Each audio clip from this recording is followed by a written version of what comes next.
City Day thumbnail. Greetings, good morning to everybody. I'm trying to broadcast live simultaneously on Facebook and YouTube. I'm sure there's an easier way, but I have to figure that out. So I'm on two separate devices right now. I am in Mexico City, the south part of Mexico City this morning, and I looked at it, and I'm actually very close to Cuernavaca and Tepotzlan. I didn't say that right. That's not right.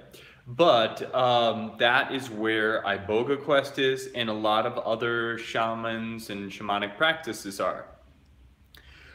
So I'm only an hour away. To get back to the other side of Mexico City would take over an hour. So from where I was staying, it would be 2.5 hours to get to the city. So I'm like, well, I'm almost there now, so let's give it a try.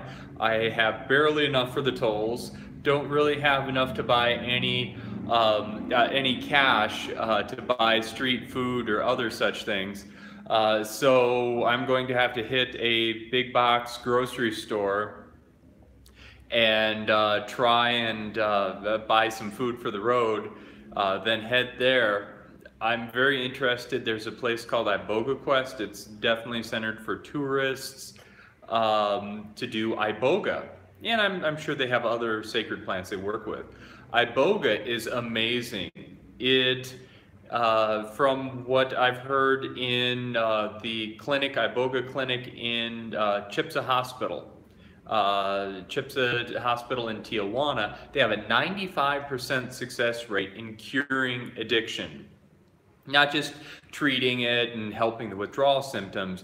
No, this is actually 95% success rate in curing addiction with no relapses. Iboga actually in 45 minutes, approximately 45 minutes, an hour, as soon as it starts kicking in, it eliminates all physical withdrawal symptoms. So we're talking the DT, we're talking nausea, we're talking any of the horrible symptoms of detoxing from some heavy addiction. It eliminates. Now, the only downside, or I shouldn't say downside, because that's actually the part that I'm interested in. The only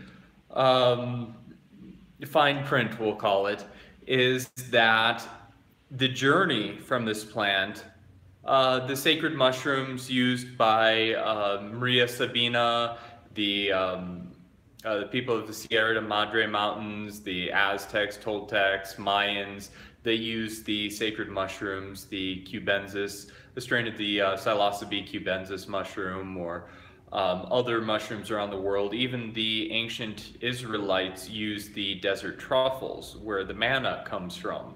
The desert truffles also contain psilocybin and psilocin. Those are forms of DMT. We all produce DMT in our brain, in our pineal gland. During near-death experiences, you can get a flood dose of it. In fact, there's people that have experimented breathing with certain gases. I believe they take the CO2 down, or basically in a non-harmful way, they trigger the body's response that it thinks it's dying. And then it releases a flood dose of DMT and you go into journey space. Ayahuasca contains the chacruna. Well, there's a lot of different ways to make ayahuasca, but the most common is the chacruna combined with the ayahuasca vine, the vine of the dead. The chacruna leaf has DMT in it. The ayahuasca vine contains an MAO inhibitor. Now, granted, that is just the chemical aspects of it, how it reacts with your biochemistry. There is an energetic part of this too, and other minor chemicals in the plants that would give a slightly different journey. But the energy of the two is very different. Mushrooms are very celestial, whereas the ayahuasca is very nature-based. And it's also how you do the ceremony. People going to a rave taking shrooms have a much different experience than someone actually being in a sacred space working with these plants and asking for their help, calling in the angels, calling in their guides or whoever they work with, God, source, however you want to call it. Whoever they call in and work with can definitely change the experience. So the DMT containing plants, you usually go out, up to the higher realms or out into a nature-based experience or very unique experiences. Now, the difference between that and Iboga is an African shamanic root. It was usually a once-in-a-lifetime coming of adulthood ceremony. However, if there's a major illness, they would do that, the Hutu Boiti shamans of Africa. Now, why they would do it once in a lifetime. It is a 12 to, oh, I didn't finish the other part. So the mushrooms, the ayahuasca, it's usually about an hour and a half to 4-hour journey on average. Now, sometimes the journeys can go 7 to 8 hours, but at that point, it's not the plant keeping you up there. It is your energy, or the angels or the higher beings you're working with that hold you in that sacred space longer. Very rare you get those extremely long journeys. However, I have talked to people who have had journeys that long with a very, very low dose. So it's not that they just took a higher dose. Sometimes when it's time to go, it's time to go. You need to go to the higher dimensions to learn sometimes. Even during my healing sessions, just using tuning forks or my energy, I have people go out of body for hours. And I try not to disturb them. Sometimes it can mess around with my schedule of healing sessions or what I had going on or what time I thought I was going to be done. But they go out of body for hours, and it's because they need to. It's information or healing they're getting that they needed to have that. It's very rare you would get to 7 or 8 hours. Usually 4 hours is you're pretty much back. But the Iboga, the fine print with the Iboga is that it is a very intense 12 to 72 hour journey. Yes, 12 to 72 hours. So you are potentially in this journey space for days. And unlike the DMT containing plants, even peyote, San Pedro, Peruvian torch cactus, they contain many different chemicals. It's slightly different than most DMT containing plants, but they do contain hordenine, which is a very similar chemical to DMT. If not exact, I can't remember the exact chemistry right now. It's been a while since I've looked at that. But it also is a very similar journey to the DMT containing plants. However, that is a very heart-centered experience because it contains other ones. Actually, this is interesting. The cacti can contain PEA, which is the love chemical in your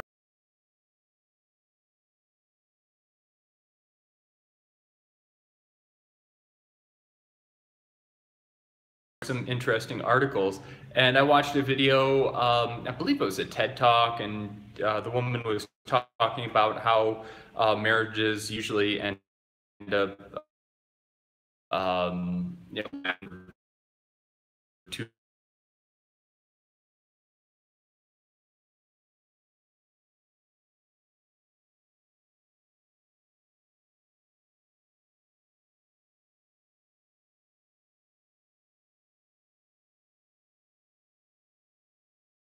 I'm not completely sure about peyote, but I know that the Peruvian torch, the Bolivian torch, and San Pedro is kind of a blanket term for a lot of those South American cacti. It used to be called punco. I believe it's punco, which is door. It's something. That's Quechua. the ancient language of the Inca people, or the Quero. Punco means door, because it was a door to the higher dimensions. When Christianity came over, they came and rebranded it as San Pedro, St. Peter, because it goes that St. Peter has the keys to heaven. So, keeper to the higher dimensions. So it's very interesting. These plants are, in Western culture held as drugs. Oh, these crazy hippies taking drugs and tripping balls. And we have those chemicals in our brain. There's a reason that, you don't even need these plants to achieve those states. You can transfer the energy of those plants to create journey space. Yes, so the people don't even have to use the plant, to physically use the plant to use the energy. You can just use the energy of the plant to achieve that same journey space. In fact, the Iqueros, or the songs of the shamans, the ayahuasqueros, they can sing a song that the ayahuasca has taught them, and it will put the people into journey space, that same journey space. And that's the same for me. After working with shamanic plants, using my energy, I can do different healing things that the plants have showed me how to do. And it works. I can drop people out of body, or I should say lift people out of body for hours. And sometimes it just happens because that's what they need. Sometimes I know that's what they need, and I will work towards that to get them that experience. But it's a very interesting thing. So these things that are regarded as bad and evil, especially in the Christian culture, oh, it's the devil's candy. Well, okay, that's why the Ark of the Covenant was made out of the acacia wood. The acacia wood is just like the mimosa. In fact, it's the mimosa.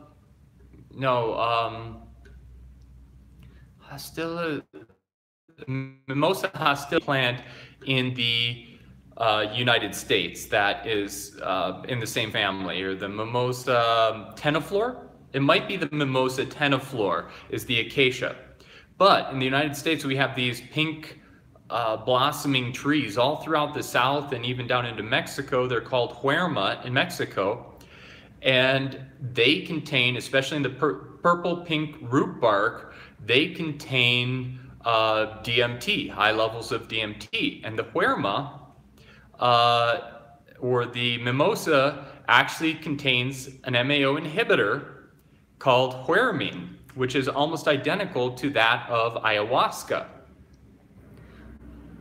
I can't remember the MAO inhibitor's name in ayahuasca, but it is near identical. So by just taking that bark and making a drink out of it, you have what's called huerma. And that's used by some shamans in Mexico. So it's really interesting that these plants all around the world. Oh, so back to the acacia. The acacia is a journey plant. It contains DMT and another chemical that I cannot remember the name of, so it gives a different experience. But even the Masons, even the Masonic Lodge use this in rituals. The ancient Israelites would use this to achieve a connection to speak to God. The manna, if you look at the description, it would be in the dew of the morning, and if they held on to them, and probably without drying them properly, it would spoil. Mushrooms spoil very quickly and easily. And when dried properly, it's like a honey-tasting wafer. So that pretty much describes the sacred mushrooms to a T.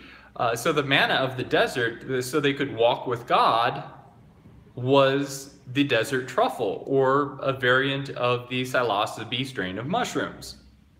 So before we go pointing at these sacred plants and saying they're evil and the devil's candy and all this and that, realize that through meditation, you can raise your levels of DMT, which is the same thing those plants have.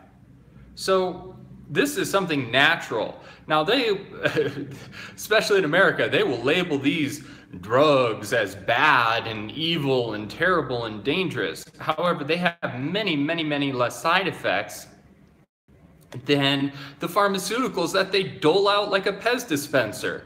You know, your doctor hands out opiates and other chemicals like candy. Those things are horrible for you. Look at the side effects. I don't even have to, go into any of how bad they are for you. All I have to do is tell you, read the side effects. Antidepressants, well, they might help, or they might cause more depression or suicide or brain aneurysms or this or that or liver failure or blah, blah, blah. Like, what? Who on earth would take that? Wake up, people. Wake up, sheeple. Don't read your food ingredients. That's the other thing. Down here, the food is a lot more pure. You don't see nearly many obese people. In fact, they're very rare to see in Mexico. Read the ingredients.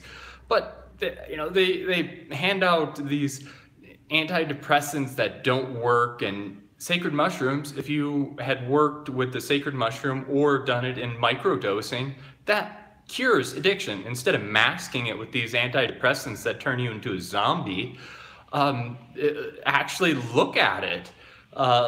Look at the ingredients and look at the side effects and take the actual natural version that will cure it, not treat it. In America, they want to treat it, so they have repeat customers. Back to the addiction and iboga. 95% success rate in curing addiction.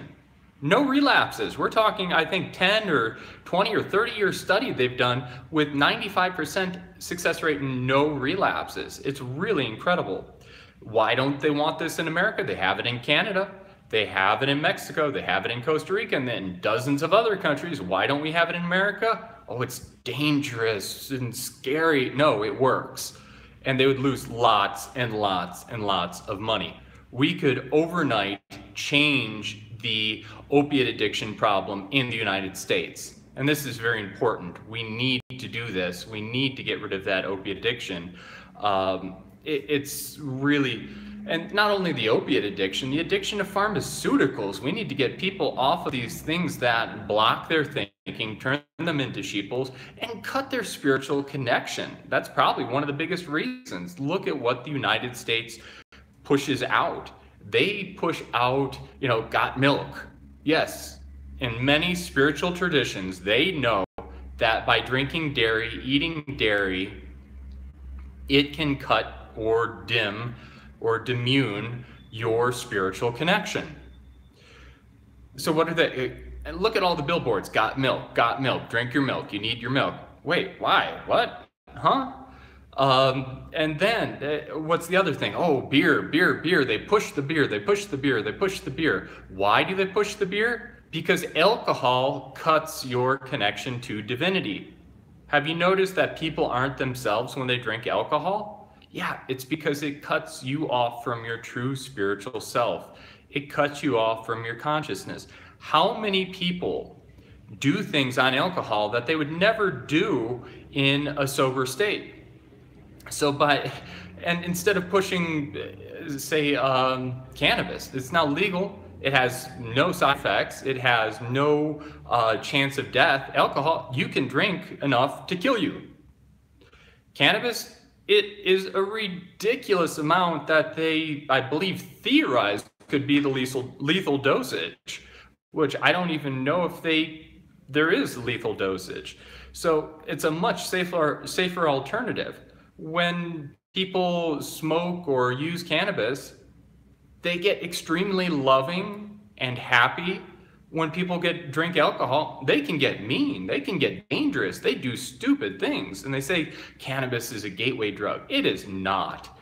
Alcohol is the biggest gateway drug. I've talked to addicts, many addicts, and they say that they typically would relapse as soon as they started drinking alcohol. Why? Because it cuts you off from your connection to divinity and your consciousness, or your conscious.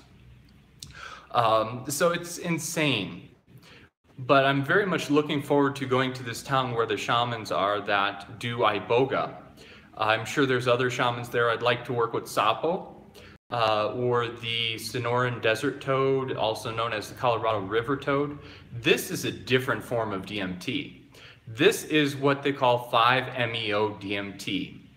Unlike the standard form of DMT, the Sapo or the 5-MeO DMT gives you this merging into oneness. You become one with God, one with everything. Unlike lifting you up to the higher dimensions, hello, thanks for watching. Unlike lifting you up into the higher dimensions like DMT does, 5-MeO DMT gives you this complete merging with source. I've not experienced it, but I go out to venture to say that it's a form of transcendence. You become transcendent on some level. So I know they work with that in Mexico. It's hard to track them down. Most of the common people are not in touch with their spiritual heritage, with their shamanic roots, with their past, but it's still very much alive and well here. There's a lot of people that hold the culture and do the dance. They do the native dancing, and the native dancing, just like yoga, just like Tai Chi, Qigong, very much is an energy work, energy practice. In fact, I was in, where is it? Mohegan, at the powwow at Mohegan, completely cloudy day. And all of a sudden they started dancing, and there was sun right above the circle where they're dancing. And as soon as they stopped, the clouds rolled back over. So it's amazing. And down here, oftentimes when they dance, they call in rain, because some of them, the dances were designed or intended to bring rain to water their crops. So they work, they're real. And that's one of the things in the United States they overlook. They know the physical. You have a physical body. You break a bone, they see the bone broken. You have a mental body. If people are crazy, you know they're crazy. But if there's an energetic block in your spiritual body, if there's something wrong with you energetically, they ignore that. So you can get a physical injury, a car accident that can create an energetic block, and then you get a block in your mental body. And that could be, depression, anxiety. Well, why do you have depression? Why do you have anxiety? Doesn't matter. Here's a chemical that's going to try and mask the symptoms of it. Well, instead of figuring out why is there a problem, let's go and figure that out. What's the biggest issue with it? It is oftentimes an energetic block. If you clear that energetic block, like align the chakras basically in other terms, or it doesn't have to be chakras, but if you can do that, it goes away. I've worked with a lot of people that the anxiety was centered in their energetic body. And sometimes it's belief statement clearing, getting rid of subconscious beliefs we hold. So instead of just going to a shrink and they talk about, what are you feeling about? Well, that's interesting. Here's some chemicals. No, okay, we figured out what the problem is. That they got the first step probably, but how are we going to fix that? Let's go in and wire this. Let's pop the hood, fix the engine. Through belief statement clearing or EFT tapping, hypnosis. There's a lot of ways you can go in. Access bars. I learned that modality and I love it. It's great. It works very well. People have had a very positive response, and it clears many different aspects of your subconscious mind. So I'm very happy with the way that performs. I've had a lot of great success stories with access bars, so that's another great tool in my toolbox, along with a lot of these shamanic techniques, a lot of techniques that I've actually been shown. I've been shown, wow, I'm having a blank, sorry, too much on my mind right now. A trauma clearing. So I have a few different steps that I take people through with the trauma clearing, and that really works. I go in and have them really focus on the energy on it, and it can be very hard because it's oftentimes a very traumatic experience, and I'm telling these people to go back and relive it. But then I have them, realize they no longer have to carry that energy. The feelings are the name of that energy. So you tap into those feelings, that's the energy, and you visualize or, actively release that energy, and that clears it. And then I do more clearing on my end and, clear their energy. Then I do a soul retrieval, because oftentimes during a traumatic event, you lose or break off a piece of you, or a piece of you becomes demuned, and you have to bring that back. And that oftentimes, after doing those few steps, will do that. So I'm very excited to go meet these shamans. Will I get to do any journey work today? Probably not, but I want to go down and make connections and return in a few days with more pesos. I have very little pesos on me and no dollars. I just have my credit cards. I've been having issues trying to get my money out of the bank, so it's going to be interesting. It's going to be cutting it kind of close with the tolls. But it's going to be an amazing experience. I'm going to meet exactly who I'm supposed to. Partly why I came down to Mexico, to learn more about that, and learn more about the shamans and the techniques down here, which are uncannily close to what I've intuitively learned and known. I mean, it's very close to the techniques I have been shown by the angels or just intuitively knew. But now, the good part, if you've continued to watch. So, I was at Tula, and I got lost in the woods, and I was there an hour after close, and climbing up and down mountains in extreme heat, and got there, and I didn't understand what was going on. But then I had it explained to me afterwards that they had seen us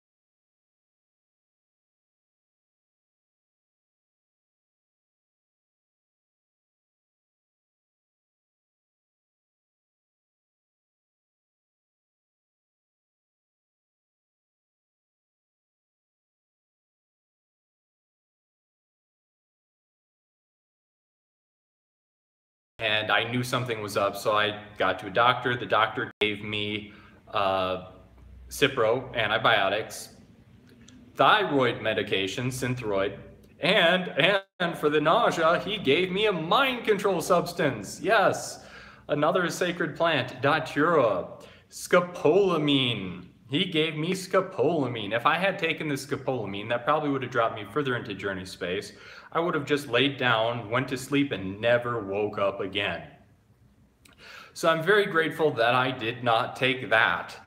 But then I went to the hospital, and as soon as that started happening, they started seeing me.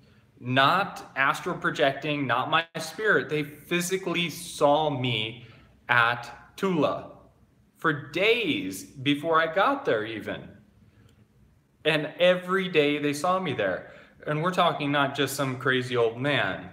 We're talking the law enforcement there, the staff, the security people, the vendors, the shaman there that I had been working with and talking to.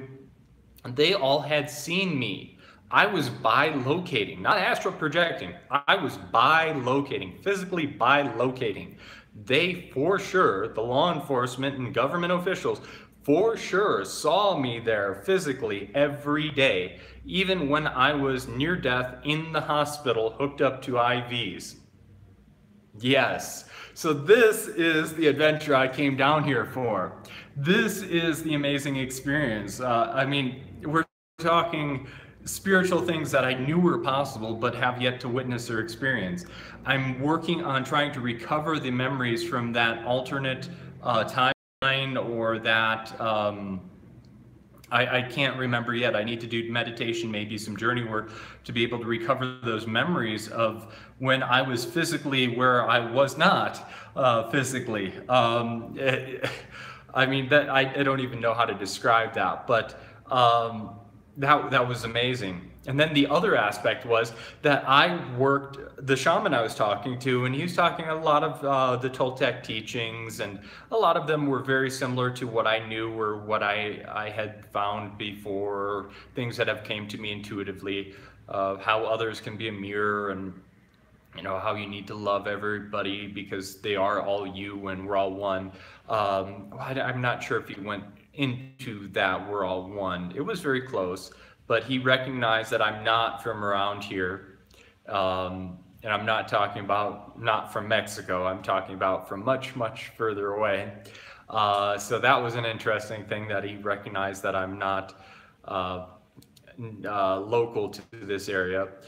And he also, so he's talking and talking. I was understanding most of it. I have the interview recorded, most of it, but then he started talking about a beam of light coming down, and he went somewhere, and then something about extraterrestrials, or it sounded very different. I'm like, whoa, wait a second, what? So the night before, I was seeing zips of light through the sky. I'm like, yeah, probably some non-terrestrial aircraft coming through the air.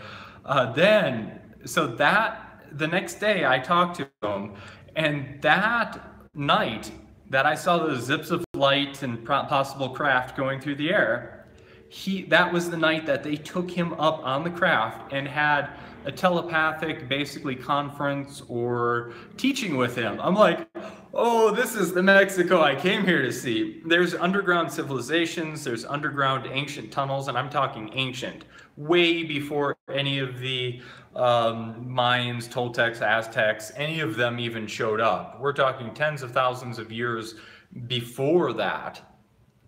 There's these ancient tunnels. Our government knows about them. We have them in the United States. They're all around the world. They're usually kept, they're hopefully going to be part of this disclosure that's coming up. But yes, there are extraterrestrials. Yes, they're here, millennia before this race of humans was here. But they won't admit to it yet. Hopefully they'll admit to it soon.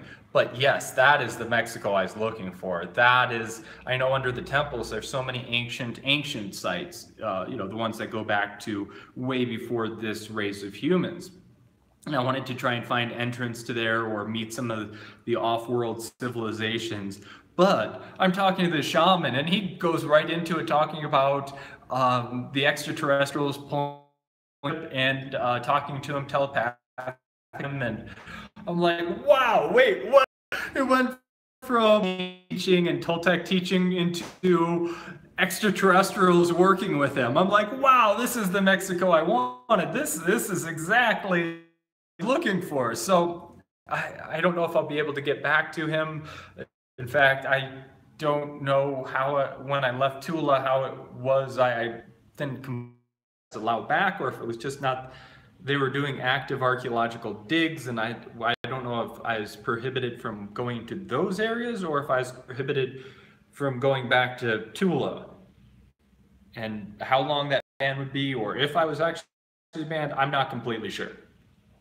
But yes, extraterrestrial abduction, physical bilocation. This is the spiritual, wow, and we just hit 33 minutes and 33 seconds. I saw that on the timer there. Very interesting. But this is the Mexico I came to see.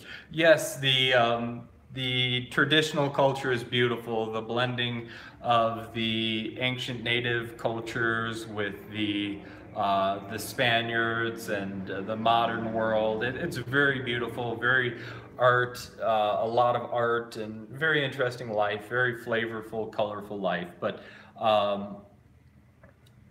that is what I came here to see, the actual physical, spiritual powers manifesting.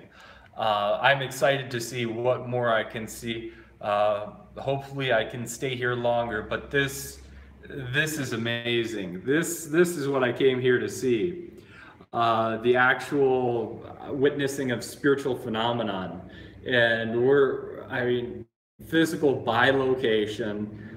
Some of these energy places are amazing. Tepeyac Hill, Tula, Tenochtitlan, which is now Mexico City, Teotihuacan. So many of these places are just amazing. Even the last time I went to Chichen Itza, Balancanchi, I did not make it to Ekbalam. Ekbalam is interesting. It is one of the only pyramids or Mesoamerican sites that has depictions of angels. Yes, angels, winged warriors. Yes, and then they talk about the descending god, and it was a bearded white dude. So that's pretty interesting. So they were misunderstood and labeled as pagans and burned alive and tortured and forcibly converted to Christianity, only because Christianity didn't understand that they were connecting to the same divinity oftentimes. They were connecting to God. But they had a different name for God, so let's just wipe them out and kill them in the most brutal, horrible, terrible ways and do genocide on these people. So it's very, Mexico is mixed with joy. It's almost like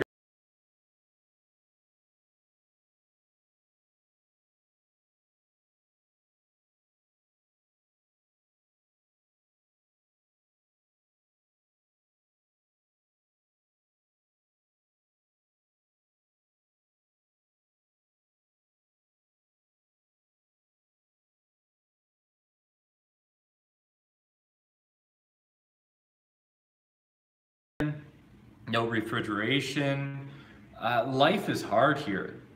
It's a struggle to survive on a daily basis. People are so friendly, warm, and loving most of the time. Now, you have to be careful, but